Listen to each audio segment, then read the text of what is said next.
My brother spent years sucking up to our wealthy uncle, but the will reading revealed who really deserved his estate. For 15 years, Dalton made Uncle Crenan his full-time hobby. Every holiday became a performance. Expensive wines, thoughtful gifts, endless flattery about his business genius. Dalton would drive 4 hours each way just to mow Uncle Crenan's massive lawn, then stay for dinner and nod enthusiastically through war stories we'd all heard dozens of times. "You need to visit more," Dalton would lecture me after every trip. "Uncle Crenan asks about you constantly. He's worth 12 million, Ezra. 12 million. And he has no kids." I always shrugged him off. Uncle Crenan reminded me too much of Dad. The same calculating stare, the same way of making you feel small with a single comment. When our parents died in that accident, Uncle Crenan had swooped in like a vulture, managing their estate and making sure we knew exactly how much we owed him for his generosity. "He's testing us," Dalton would insist, "playing favorites to see who really cares." But I'd done my own math. Uncle Crenan was a bitter old man who enjoyed watching people grovel. Whatever inheritance he might leave wasn't worth spending my weekends pretending to worship him.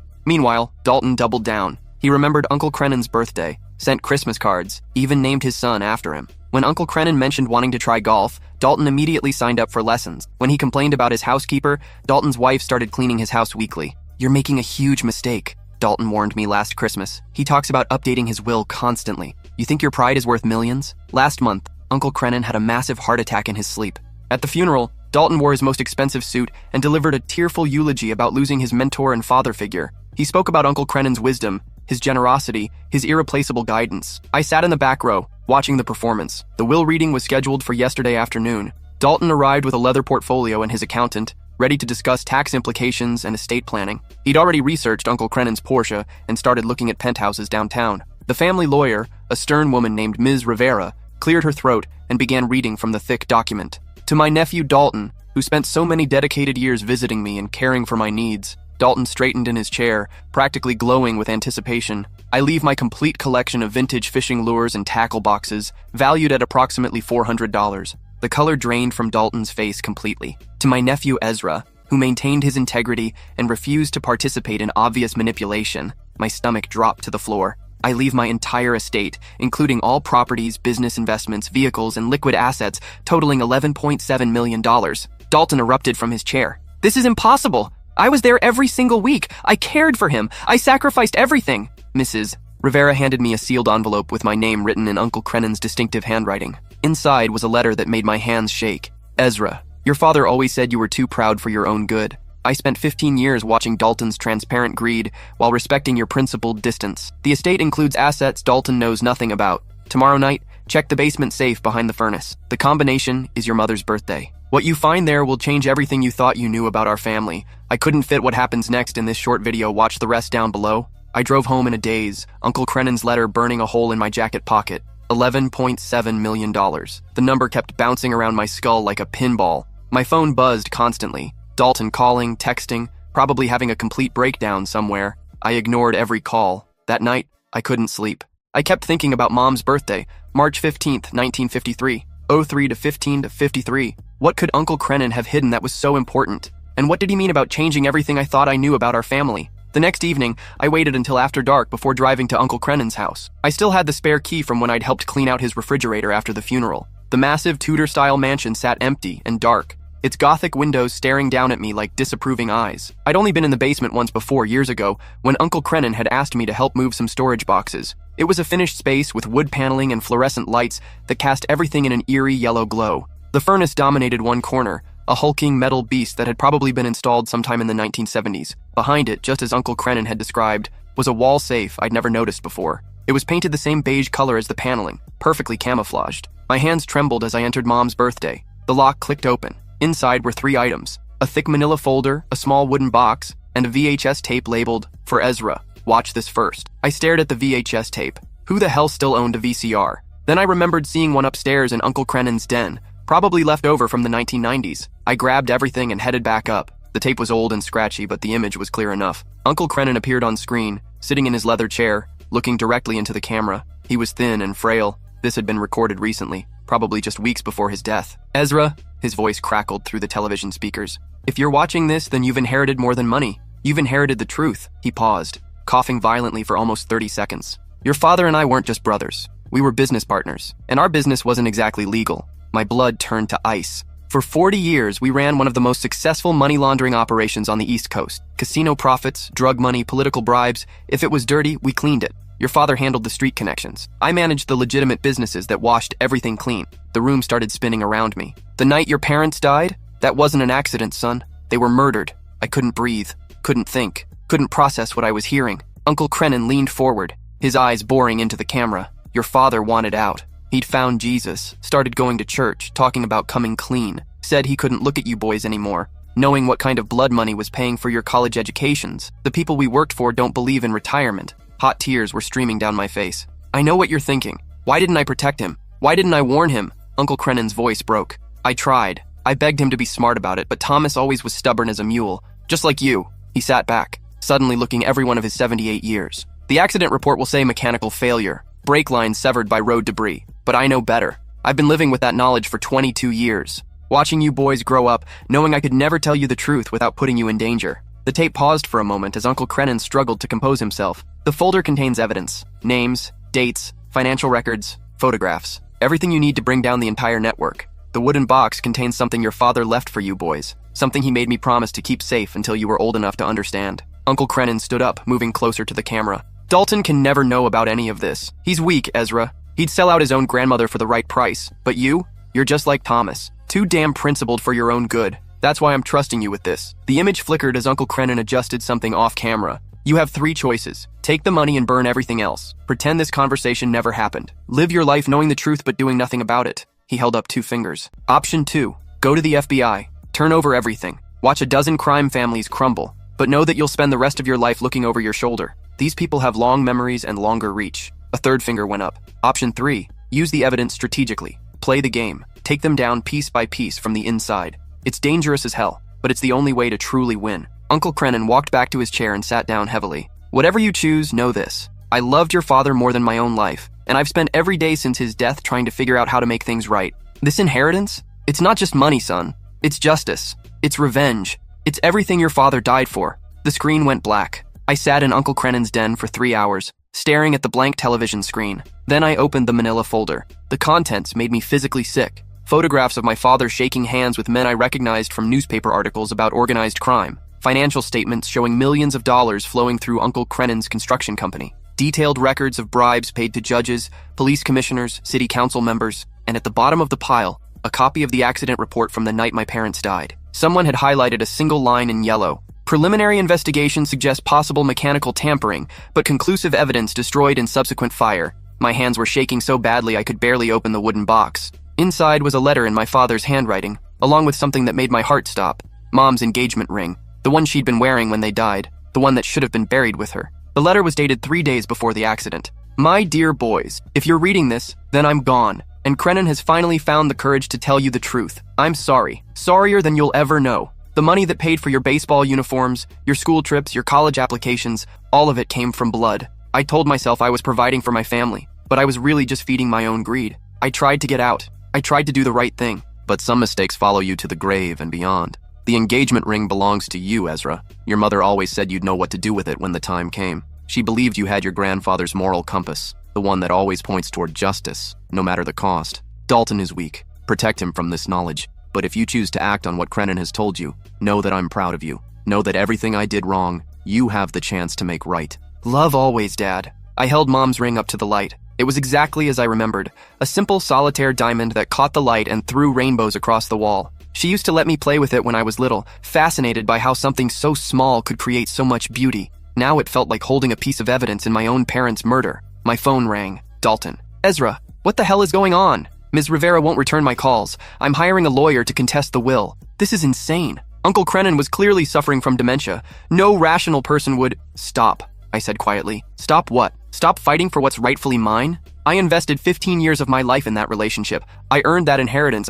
Just stop, Dalton. Something in my voice must have gotten through to him because he went silent. I'll call you tomorrow, I said, and hung up. I spent the next week researching everything in Uncle Crenan's files. The money laundering operation was even more extensive than his tape had suggested. Shell companies, offshore accounts, legitimate businesses used as fronts. It was a sophisticated network that had been operating for decades. More importantly, I discovered it was still operating. Uncle Crenan's death had created a power vacuum. The various crime families were already fighting over his territory, his connections, his businesses. They assumed his secrets had died with him. They were wrong. I made my choice on a Tuesday morning while sitting in my kitchen, drinking coffee and staring at Mom's engagement ring. I called the number Ms. Rivera had given me for Uncle Crennan's estate manager, a guy named Vince Torino who'd been handling the day-to-day operations of the construction company. Mr. Torino, this is Ezra. I think we need to meet. We arranged to meet at a diner 40 miles outside the city, the kind of place where nobody asks questions and the coffee tastes like it was brewed in 1987. Vince was exactly what I'd expected. 6 feet tall, gold chain, expensive suit that couldn't quite hide the shoulder holster underneath his jacket.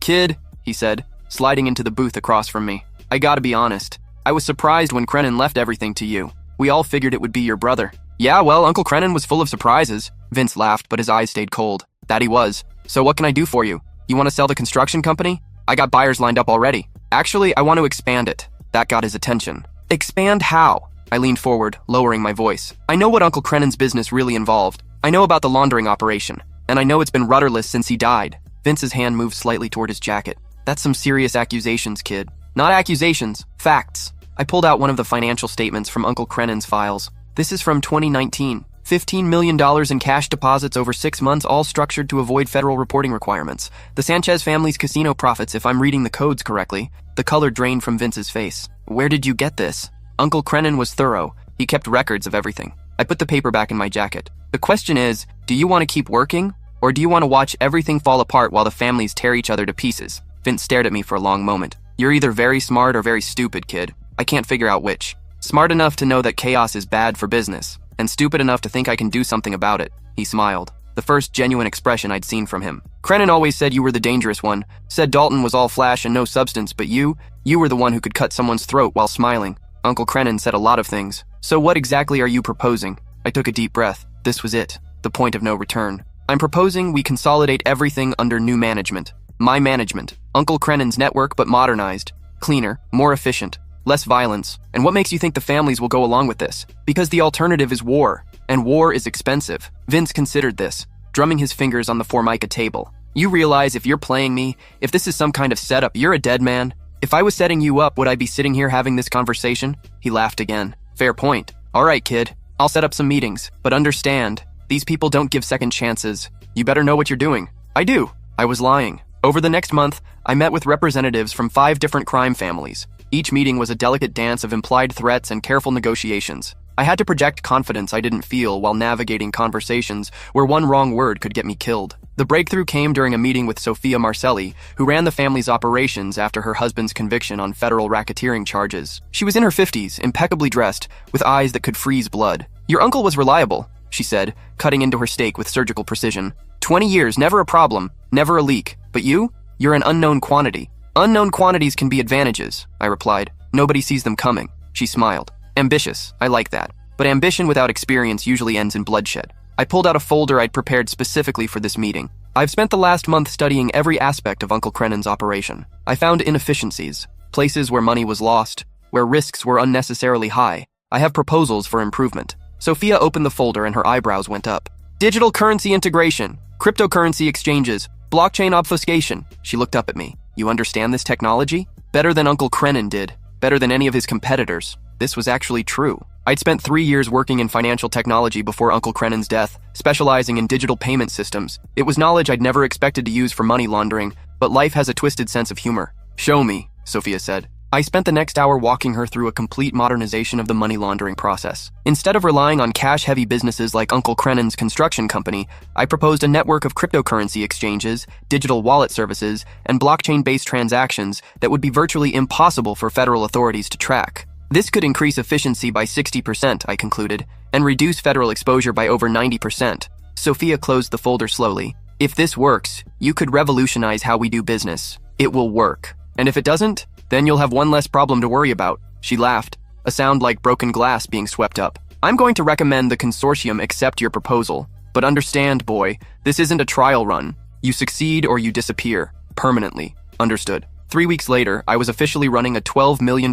money laundering operation. Dalton still thought I'd inherited a simple construction company and some real estate investments. He'd stopped trying to contest the will after his lawyer explained how airtight Uncle Crennan's documents were, but he still called occasionally to complain about the unfairness of it all. "You could at least cut me in as a partner," he whined during one particularly pathetic phone call. "I mean, I practically raised Uncle Crennan's kids, if he'd had any. The will was very specific, Dalton. The will was bullshit. You know it and I know it. What I knew was that Dalton was weak, greedy, and exactly the kind of person who would get us both killed if he learned the truth. Uncle Crennan had been right about that, but Uncle Crennan had been wrong about something else. He thought I was like Dad, too principled for my own good. What he didn't understand was that I'd learned different lessons from our parents' death. I wasn't interested in redemption. I wasn't looking for justice. I wanted revenge, and I was playing a much longer game than anyone realized. The modernization project was a massive success. Within 6 months, I'd increased the consortium's money laundering capacity by exactly the 60% I'd promised Sophia, while simultaneously reducing their federal exposure profile to almost nothing.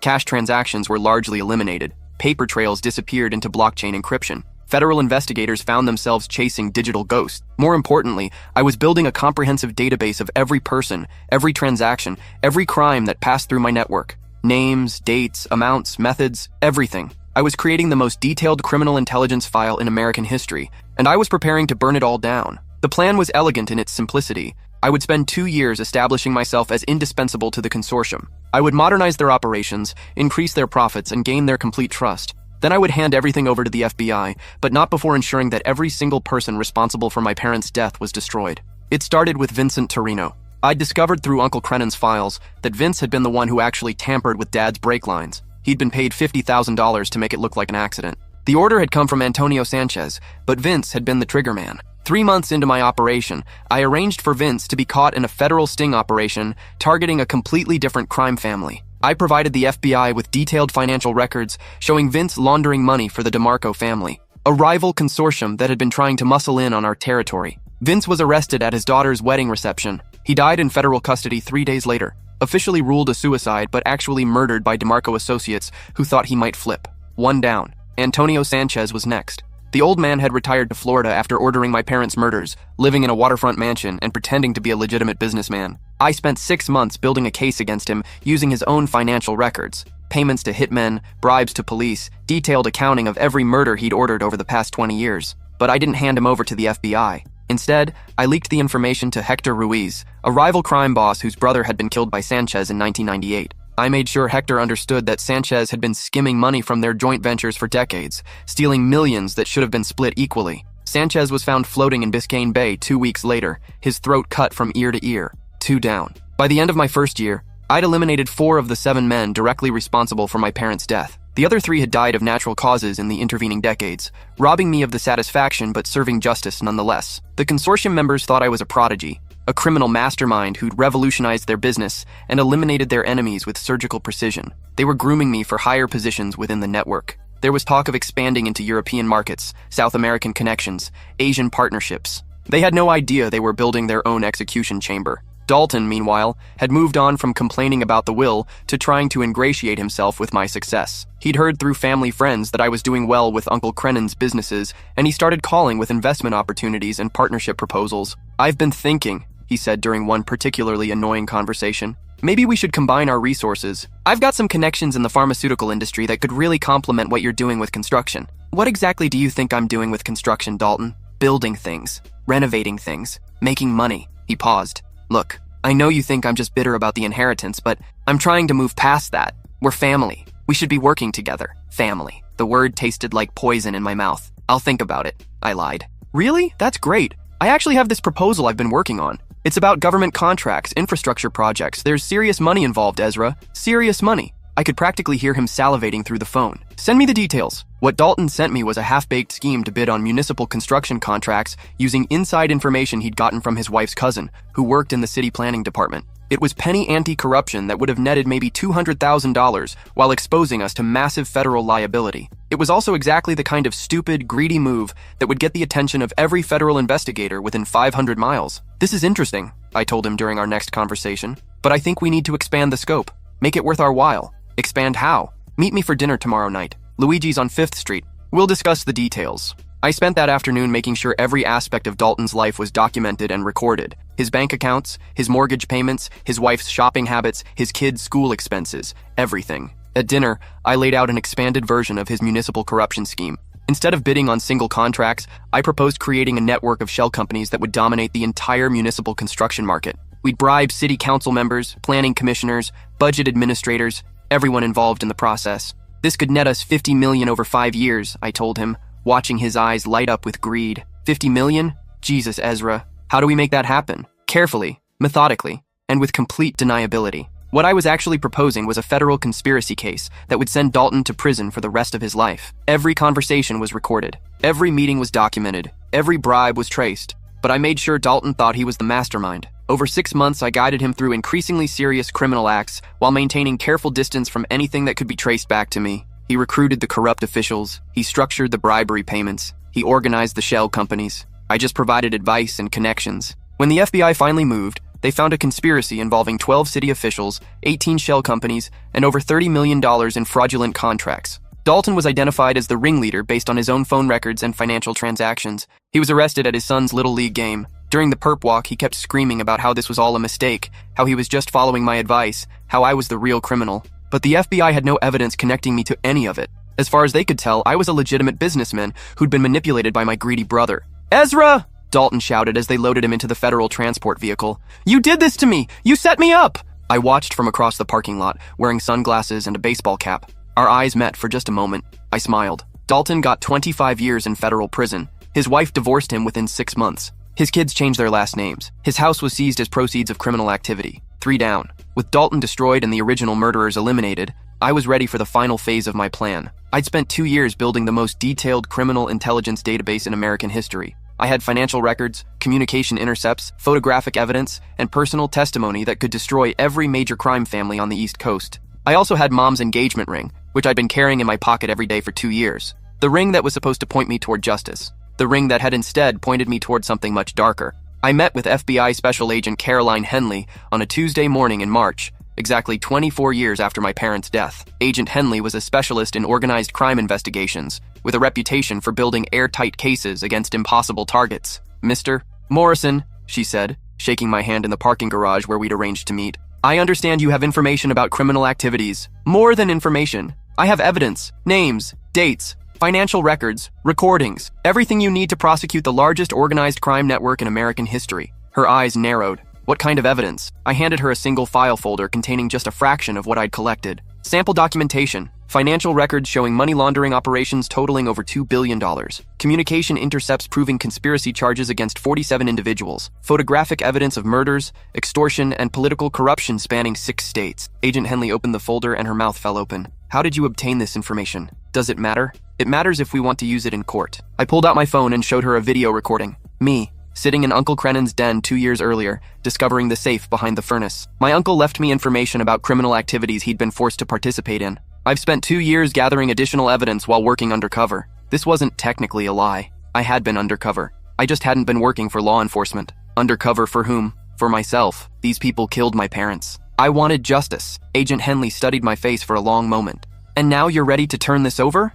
"I'm ready to watch them burn." She smiled grimly. "I think we can arrange that." The next 18 months were a blur of federal raids, grand jury indictments, and plea negotiations. 47 people were arrested on federal charges, ranging from money laundering to conspiracy to commit murder. The investigation, dubbed Operation Bloodline by the media, was called the largest organized crime takedown in FBI history. Sophia Marcelli was sentenced to life in prison without parole. The entire Sanchez organization was dismantled. Uncle Crennan's construction company was seized as criminal proceeds, along with all of his other businesses. I testified before 3 separate grand juries and was placed in the Federal Witness Protection Program for 6 months while the trials proceeded. When it was all over, I had a new identity, a new social security number, and a bank account containing the $6 million the federal government had allowed me to keep as a cooperating witness reward. I also had Mom's engagement ring. I moved to a small town in Oregon where nobody knew my history. I opened a legitimate financial consulting business, helping small companies manage their accounting and investment portfolios. I bought a house with a garden where I could grow tomatoes and peppers like Mom used to do. For the first time in my adult life, I was completely alone and completely free. 3 years later, I got a letter forwarded through my old lawyer, federal prison mail postmarked from Dalton's correctional facility in Pennsylvania. "Ezra, I know what you did. I know you planned everything from the beginning. I know you destroyed our family, destroyed my life, destroyed everything I worked for. You used Uncle Crennan's death as an excuse to become exactly like the people who killed our parents. You want to know the difference between you and them? They at least admitted what they were. You're still pretending to be a victim. When I get out of here, and I will get out, I'm going to tell everyone the truth about what you really are. I'm going to make sure the whole world knows that Ezra Morrison is nothing but a monster who destroyed his own brother for money and revenge. I hope you're happy. I hope it was worth it. I hope you think about what you've become every single day for the rest of your miserable life. Dalton." I read the letter twice, then burned it in my fireplace. That evening, I sat on my back porch, watching the sunset over the Oregon mountains. I pulled Mom's engagement ring from my pocket and held it up to catch the dying light. It still threw rainbows across my hand, tiny fragments of beauty in the growing darkness. Dalton was right about one thing. I had become exactly like the people who killed our parents. I had learned their methods, adopted their ruthlessness, mastered their complete indifference to human suffering. But he was wrong about the rest. I wasn't pretending to be a victim. I wasn't pretending to be anything. I was exactly what Uncle Crennan's inheritance had made me, a man with unlimited resources, no moral constraints, and a very long memory for injustice. In my garden, the tomatoes were beginning to ripen. I put Mom's ring back in my pocket and went inside to plan tomorrow's work. Some inheritances come with money, some come with property, some come with family businesses. Mine came with the knowledge that justice and revenge are often the same thing, viewed from different angles. And sometimes the most precious thing you can inherit is the freedom to choose which angle you prefer. The last laugh, as it turned out, belonged to Uncle Crennan after all.